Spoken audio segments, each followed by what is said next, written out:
Hey guys, and welcome to Ozzie Reviews, and welcome to July's edition of Q&A. Now guys, what is Q&A? I still get numerous amounts of emails and messages online with people asking for my help. I can't possibly get to all of you.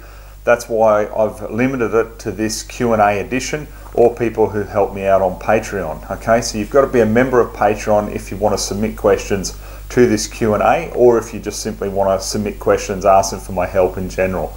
So please take a look at Patreon, and it's only $1 a month. That's all you have to pay.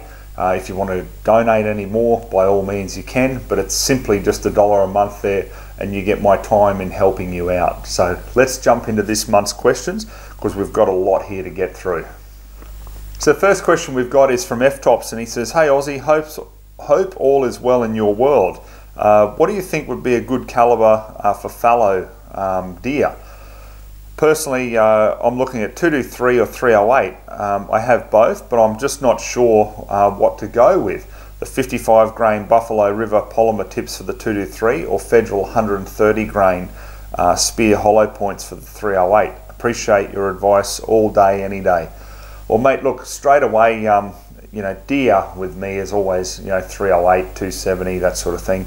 But you can take small, fallow deer there with 223. However, I wouldn't be doing it with the Blitz King, okay? That's what you're talking about. The OSA or Buffalo River with the polymer tips is Blitz King, okay? That's a varmint ammunition and not suitable for deer.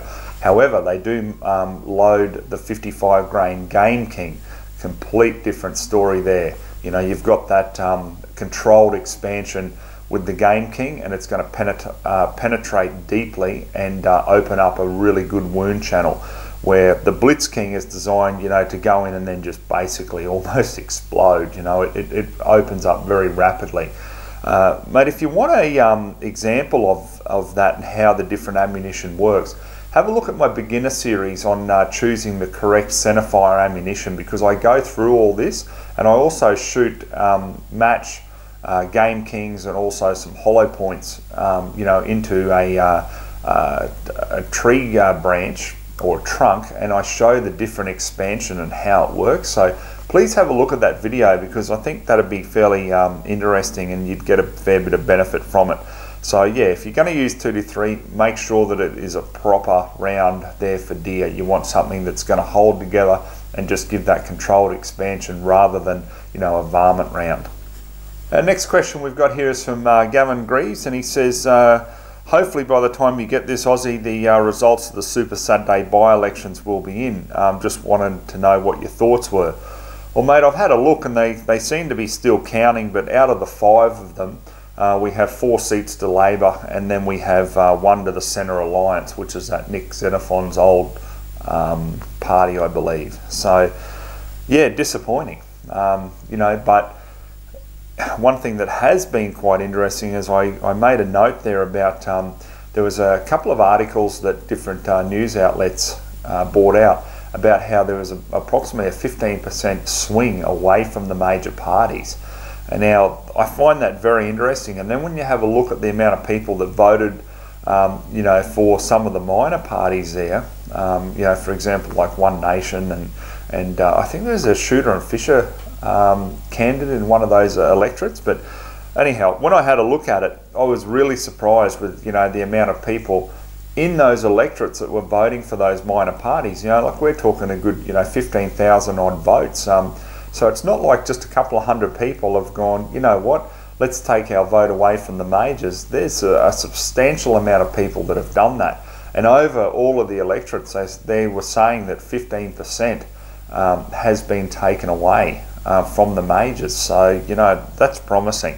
So there's the results there, mate. Yeah, of course I would have liked to have seen a better result.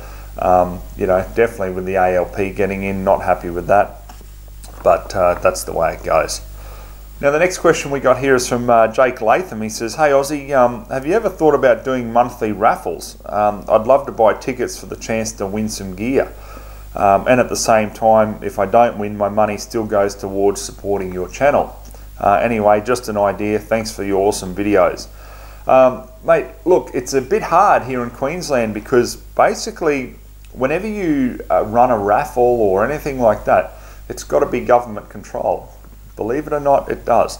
So we've got the Charitable and Non-Profit Gaming Act here in Queensland, which requires strict guidelines if you give away anything and how those tickets are sold or given to people or anything like that. So in a nutshell, mate, basically no, I can't make any money from it. Okay, otherwise I would need some sort of gaming license. If I do it for non-profit, there's a whole heap of strict guidelines on how that's done. So yeah, look, it's just another nightmare of red tape. So mate, unfortunately, I'd love to be able to do that, but yeah, I can't. Next question I got here is from Edward Gayton, and he says, hey Ozzie, can we please get some Milsurp reviews?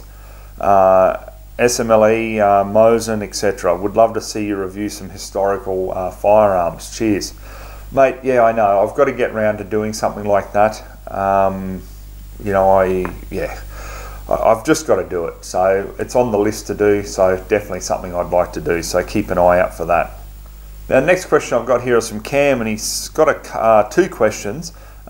He's tried the OSA Buffalo River Game King, and he says they suit his rifle in 308, and he gets good precision out of it. He says, will there be only the one, or do I need to test some other ammo in the market? Your views, please. Well, no, mate. If it works for you, there's no need to change. If it's shooting accurately, you've found the factory ammunition you're happy with, and I know OSA ammunition is pretty much the cheapest on the market, you know, good quality and affordable, I'd be sticking with it.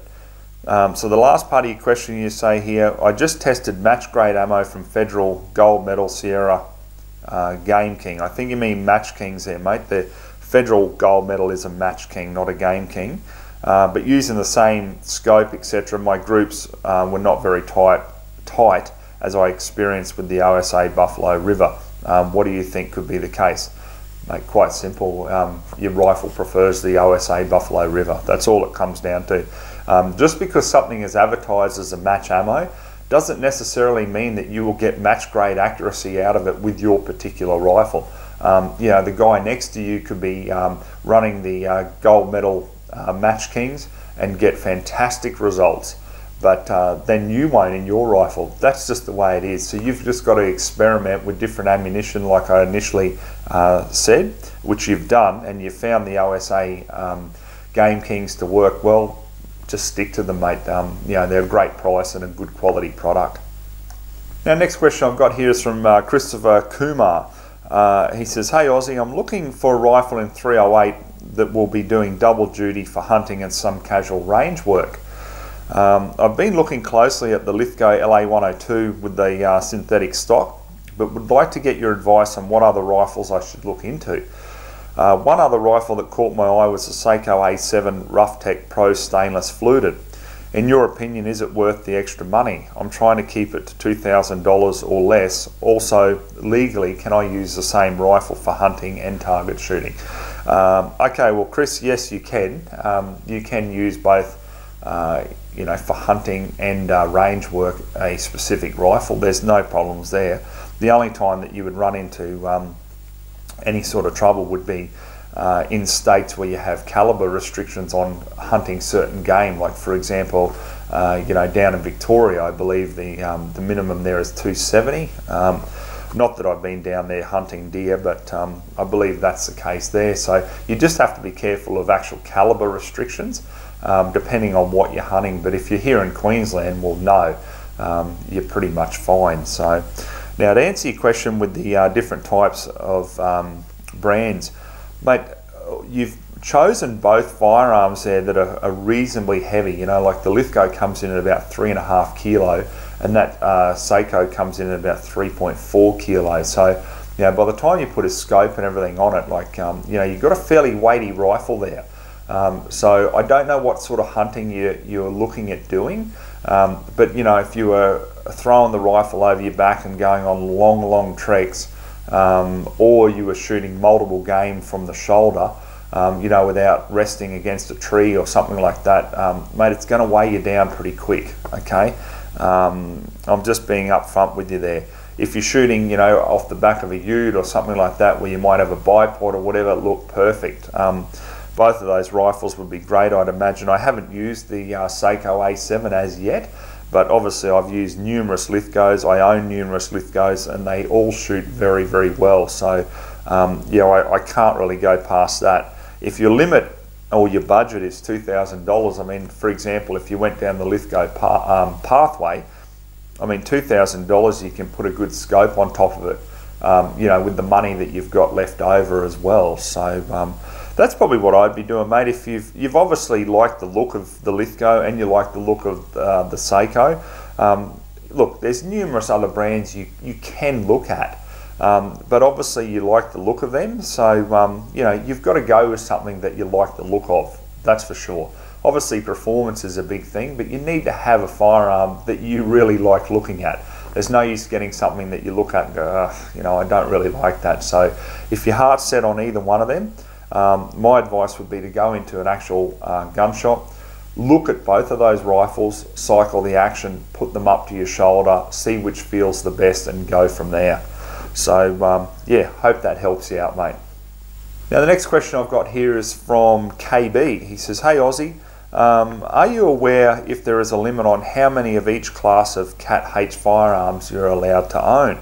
I currently own one of each category, B, C, D, and always shoot far more than the minimum amount of competitions required each year.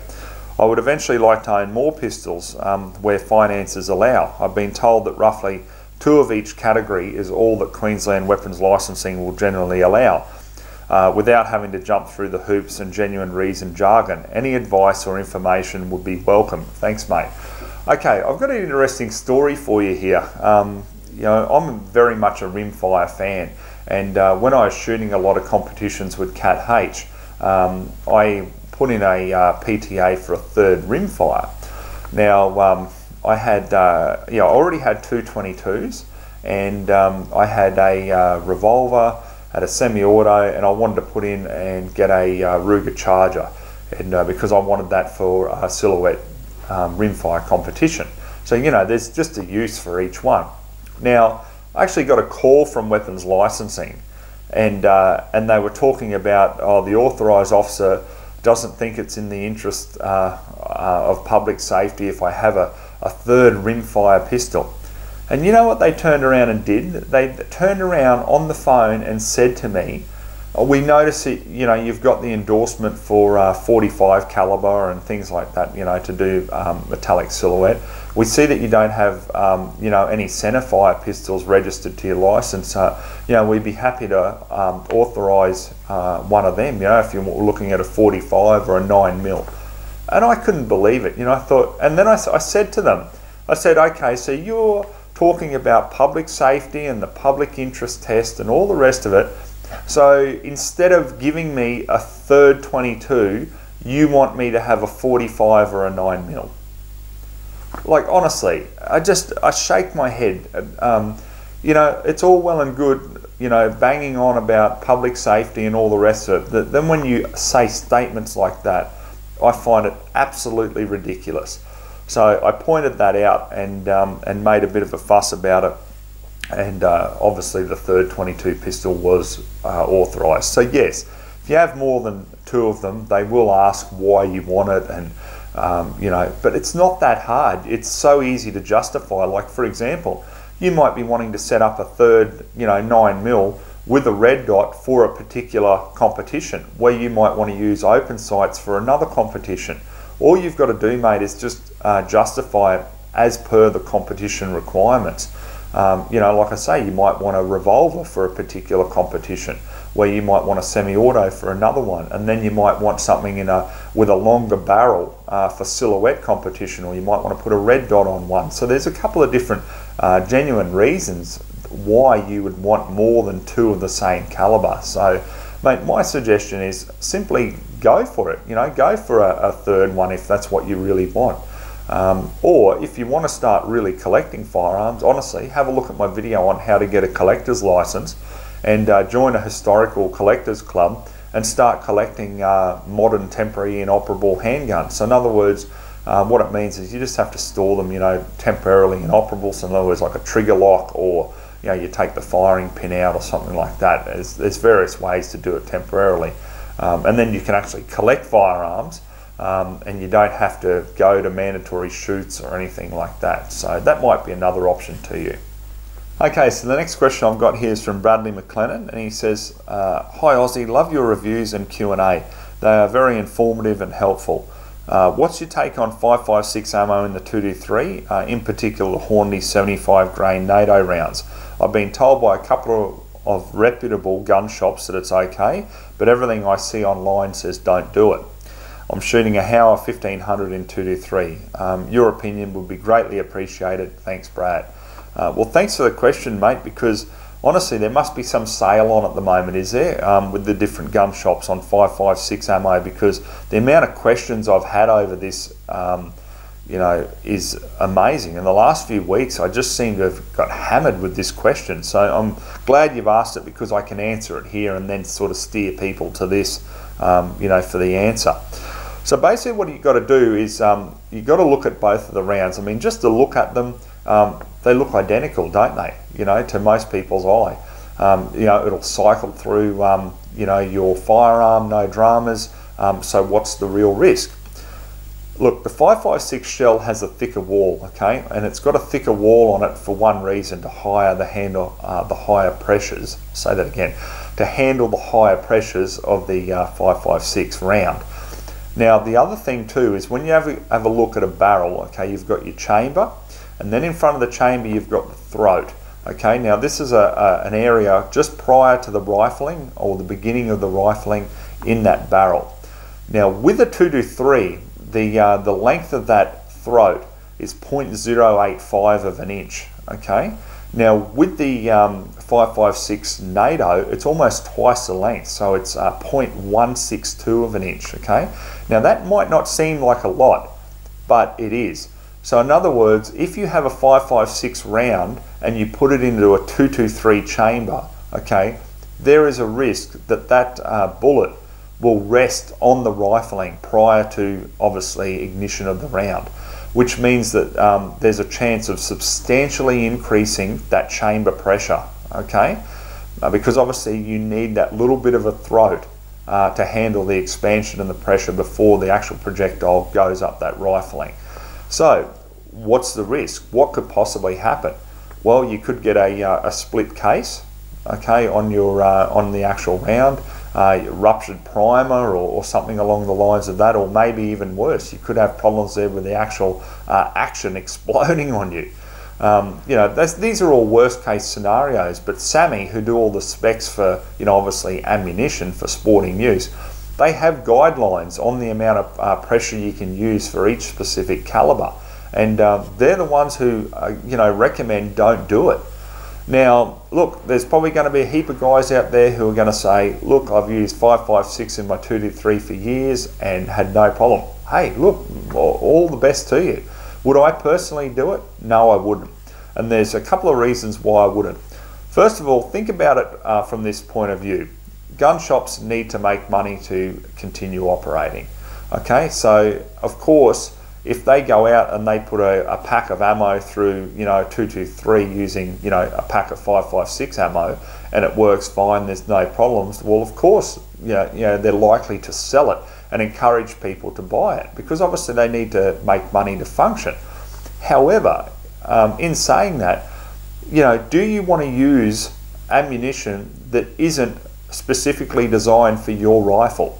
Okay, if something goes wrong, do you think that the actual manufacturer of that firearm is going to cover you under warranty? So say for example, something happens, you know, you have an exploded chamber of some description where there's damage, you know, whether it's a crack or whatever.